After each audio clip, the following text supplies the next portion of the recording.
कितना बताई तुझे प्यारे हो करिया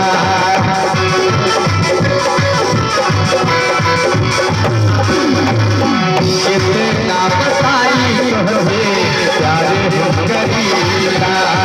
रात दिन तो हरावे हमारी बनिया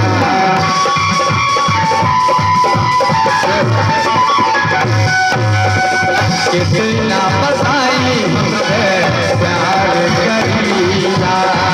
रात दिन तो है हमसे मरिया कर इंतजार यार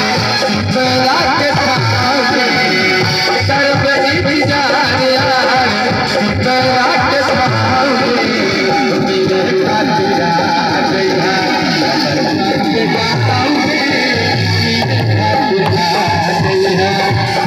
बात गाँव में मिले खातिर आ गया बात गाँव में मिले खातिर आ गया बात गाँव में मिले खातिर आ गया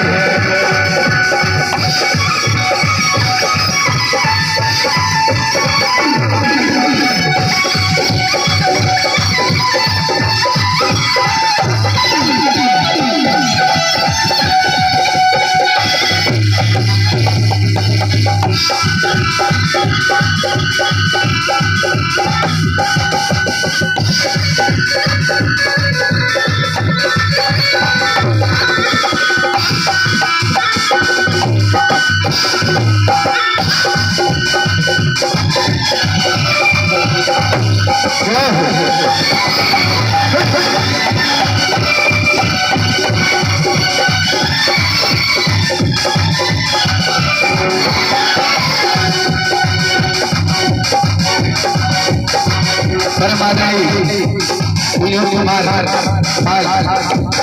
जोशी चाचा जी की तरफ से मेरे खातिर आई गई है चाचा जी की तरफ से 11 रुपए का आशीर्वाद आया है। चाचा जी से आशीर्वाद मांगना चाहते हैं और पहला बात